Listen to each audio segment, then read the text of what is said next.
Oasis, obrolan seputar Islam. Hanya di Start 102,6 FM. Bekerja sama dengan program studi manajemen dakwah Stein Mandailing Natal.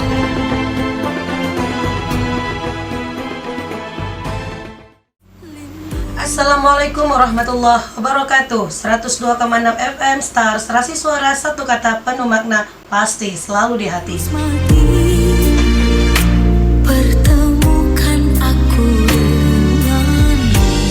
Mengudara dari lantai 2 Gedung Star FM, Jalan AM di Lama, Kelurahan Kota Siantar, Penyambungan. Pagi Madinah, Madinah pagi.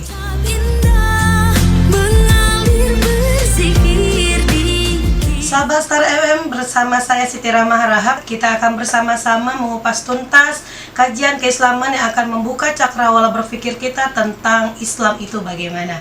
Dari pukul 10 hingga pukul 11 waktu Indonesia Barat nanti, kita juga akan ditemani oleh narasumber yang sangat luar biasa dalam program acara Oasis, obrolan seputar Islam, yang mana merupakan satu bentuk kegiatan kerjasama nyata antara Star FM Penyambungan dengan Prodi Manajemen Dakwah. Ya, sahabat Star FM dimanapun Anda berada, hari ini seperti biasa setiap minggunya di Oasis kita ada narasumber-narasumber yang pastinya telah mumpuni di dalam keilmuannya. Hari ini kita mengangkat tema tentang membangun peradaban dari masjid. Kita sudah tahu bahwa masjid itu adalah salah satu ciri khasnya dari Islam. Orang ketika melihat masjid maka berpikir itu adalah orang Islam. Dan banyak juga orang yang berpikir bahwa masjid itu hanya tempat ibadah, namun tidak menyadari bahwa ada bisa terjadi sebuah peradaban yang sangat luar biasa terjadi dari Islam. Nah, seperti yang saya katakan tadi bahwa kita sekarang sudah ada narasumber yang menemani kita. Di sini ada Bapak Nanang Arianto MA. Beliau adalah merupakan salah satu dosen tetap Prodi Manajemen Dakwah dan juga beliau merupakan salah satu pejabat ya di Stein Madinah. Beliau menjabat sebagai Ketua Satuan Penjamin Internal Stein Madinah. Selain itu juga Bapak Nanang ini adalah merupakan aktivis dari masjid dan juga aktivis dari pergerakan-pergerakan yang ada di Kota Medan dan juga Kota Batubara dan sekitarnya kalau saya nggak silap. Langsung saja kita sapa. Assalamualaikum Bapak Nanang. Waalaikumsalam Ibu Siti Rahma. Iya, gimana dengan Gimana dengan kegiatannya beberapa hari ini Pak? Lancar atau? Alhamdulillah lancar. Seperti biasa aktivitas kita, dosen mengajar di Stein Mandailing Natal. Iya, jadi baru-baru ini baru pulang Pak ya dari jalan-jalan ya? Keliling-keliling untuk tugas negara, Bu. Tugas negara, iya benar sekali. Iya, Bapak, tadi saya sudah ada sedikit menyinggung tentang tema kita hari ini adalah membangun peradaban dari masjid. Benar ya. Masyarakat awam tentunya yang kita bahas ini adalah mereka berpikir masjid itu hanya dilakukan untuk dijadikan sebagai tempat ibadah saja, ya, benar. Tempat sholat dan mengaji. Tanpa mereka menyadari banyak guna-gunanya dari manfaat-manfaat lain dari masjid itu sendiri. Itu gimana kira-kira? Apakah bisa kita membangun sebuah peradaban yang sangat luar biasa di masjid itu, Pak? Begini ya, Bu Moderator. Iya. Apabila kita membicarakan terkait mengenai peradaban, memang khususnya peradaban Islam ya, Bu ya. Iya.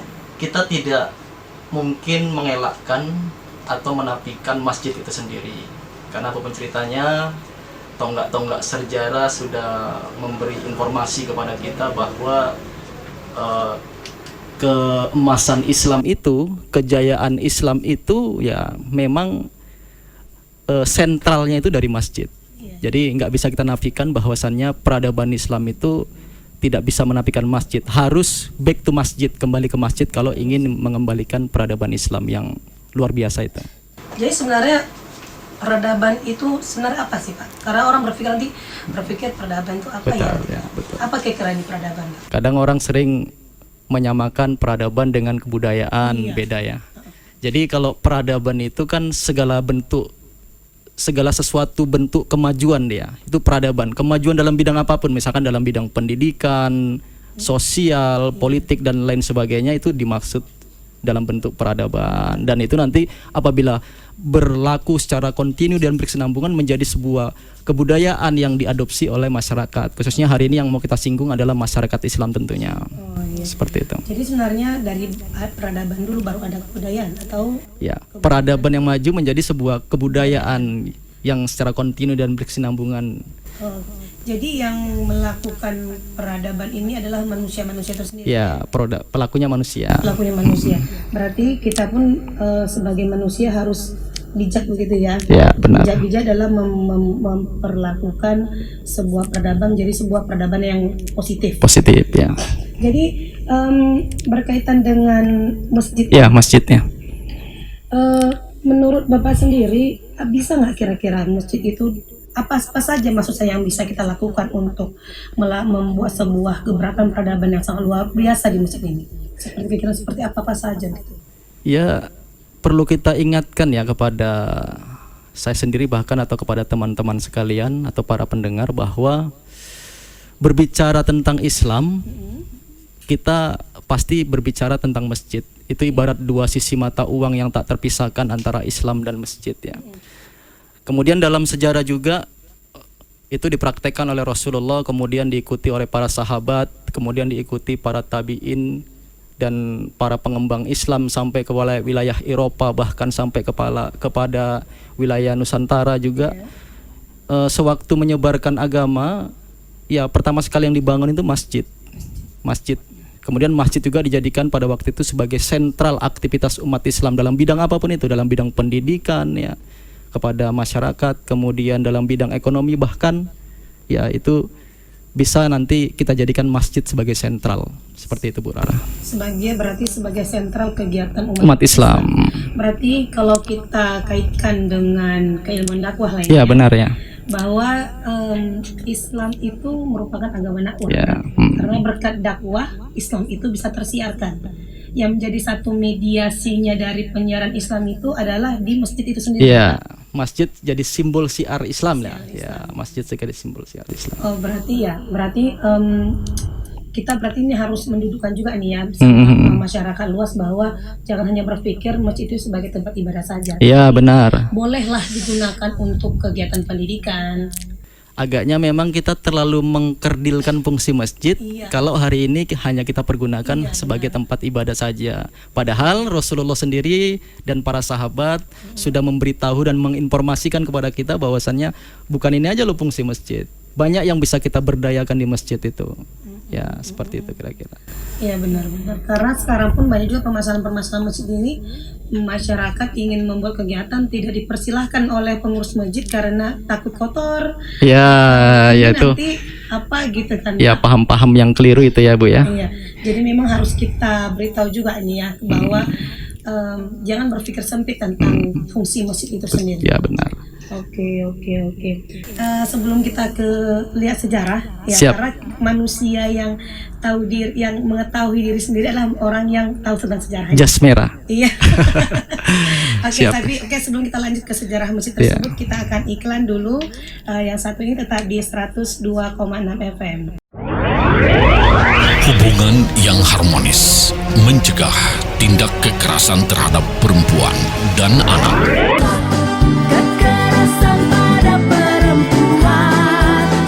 Akhiri kekerasan terhadap perempuan dan anak, akhiri perdagangan manusia atau trafficking, akhiri kesenjangan ekonomi terhadap perempuan dan anak. Pesan ini disampaikan Dinas Pemberdayaan Perempuan dan Perlindungan Anak Kabupaten Mandailing Natal. Kembali lagi di 102,6 FM Star Suara, satu kata penuh makna pasti selalu di hati. Ya sahabat Star FM, tadi kita sudah sedikit mengobrol ya tentang masjid itu ataupun bagaimana sebenarnya kita memandang fungsi masjid sebagai peradaban. Tadi kita juga sedikit menyinggung tentang sejarahnya masjid itu sebenarnya diperuntukkan itu untuk kegiatan-kegiatan keislaman apalagi pada masa penyiaran syiarnya Rasulullah, begitu ya Pak Danang ya? Betul. Jadi ketika kita itu sudah mengetahui bahwa masjid itu bukan hanya sebuah tempat ibadah, namun juga tempat pendidikan, untuk berdakwah, untuk membina umat Islam gitu. Berarti maka diperlukan yang namanya pengelolaan manajemen masjid itu sendiri. Ya betul, harus disentuh dengan pola manajemen yang baik ya. Jadi siapa ini Pak yang sebenarnya dituntut untuk mampu mengelola masjid ini sendiri, siapa kira-kira? Apakah kita sebagai masyarakatnya atau yang lebih berperan ini pengurus masjid itu sendiri? Gimana Pak? Oh, begini ya Bu ya. Selama ini kan kita lihat memang fungsi masjid itu hanya diberlakukan sebagai tempat ibadah satu ya, itu yang pertama. Padahal sebenarnya banyak fungsi-fungsi dari masjid yang bisa kita pergunakan. Dewasa ini menurut sesuai dengan perkembangan zamannya juga bisa kita sesuaikan nantinya kan. Selain daripada tempat ibadah ya, tempat pembinaan moral generasi muslim ya. Sebenarnya banyak lagi kegiatan-kegiatan seperti lembaga pengumpul amil zakat juga bisa di masjid. Kemudian kegiatan-kegiatan remaja juga bisa di masjid. Makanya masjid itu harus paling tidak supaya bisa dikembalikan sesuai dengan fungsi awalnya, ya memang harus dikelola dengan baik, Bu. Ya, seperti yang Ibu tanyakan tadi, siapa yang berhak mengelola masjid? Tentunya hari ini ada pihak pengelolanya namanya BKM, Badan Kemakmuran Masjid. Ada yang menyebutnya DKM, Dewan Kemakmuran Masjid. Paling tidak apapun namanya, mereka lah yang paling sebenarnya memiliki kewajiban untuk bagaimana bisa mengembangkan potensi masjid ini menjadi begitu luar biasa sehingga bisa melahirkan hasil-hasil dari peradaban yang tentunya akan mengangkat nama baik Islam itu sendiri. Seperti itu, Bu. Berarti kalau memang begitu dibutuhkan keahlian Manajemen ya. Keahlian manajemen untuk mengelola masjid ini sendiri. Iya, betul. Berhubungan dengan manajemen masjid, apakah sebenarnya sama ini Pak, manajemen masjid dengan manajemen yang lainnya? Ya sebenarnya sama, intinya kan lebih kepada pengelolaan ya. Dibuat manajemen itu supaya memang penyelenggaraan kegiatan itu berjalan dengan baik melalui dari rencana, pelaksanaan sampai kepada evaluasinya bisa berjalan baik. Itu ya sama saya pikir kerja manajemen masjid dengan kerja manajemen pada umumnya, seperti itu. Oh begitu, berarti tidak jauh berbeda dengan manajemen yang artinya kalau dibilang itu susah, tidak susah, tapi perlu diperlukan keahlian yang lebih dalam lagi untuk mengelola masjid begitu. Benar, ya Pak? ya. Sebenarnya semua bisa saja kita lakukan apabila ada komitmen di kepengurusan masjid. Karena dalam istilah manajemen itu kan apa yang mau kita gambarkan di awal, how to image-nya apa yang mau kita gambarkan, apa yang mau kita citrakan dalam sebuah masjid itu. Paling tidak pengelola harus tahu, karena setiap masjid kan berbeda-beda, Bu. Ada masjid jami, ada masjid kecil, ada masjid kantor, ada masjid kampus. Tentunya punya visi dan misi yang berbeda-beda. Paling tidak prinsipnya ingin mengembangkan syiar Islam dan mengembangkan peradaban Islam, itu yang saya maksud. Oh, berarti perlulah ini orang pengurus masjid ini membuat visi misi pengurusnya. Ya, harus seperti itu, Bu. Sehingga biasa lebih terarah dia kemana dibuat, sehingga tidak hanya untuk ibadah yang dibuat. Jadi tempat pendidikan itu disesuaikan juga dengan visi misi masjid tersebut. Ya, bagaimana tergantung how to image-nya lah. Bagaimana kita ingin mencitrakan masjid itu. Baru nanti masuk kepada how to manage, bagaimana kita mengaturnya, seperti itu. Karena nanti dari visi misi yang dirumuskan ya kan, itu nanti hasilnya adalah kegiatan-kegiatan. Jadi kegiatan-kegiatan itu harus sesuai dengan visi-visi masjid tentunya.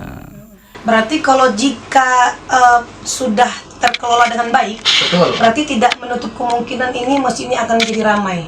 Dan itulah menjadi salah satu kunci untuk memakmurkan masjid tersebut ya Pak ya. Makanya masjid dengan jamaah ya itu suatu kesatuan yang tak terpisahkan. Iya benar. Makanya kalau sudah tidak ada jamaah di masjid berarti ya dipertanyakan dengan bagaimana sendirinya peradaban Islam itu juga kita akan bisa lihat mengalami kemunduran. Tapi kalau sudah jamaah itu dekat dengan masjid, insya Allah kemajuan-kemajuan yang ingin diharapkan mungkin bisa lebih gampang terrealisasi. Iya.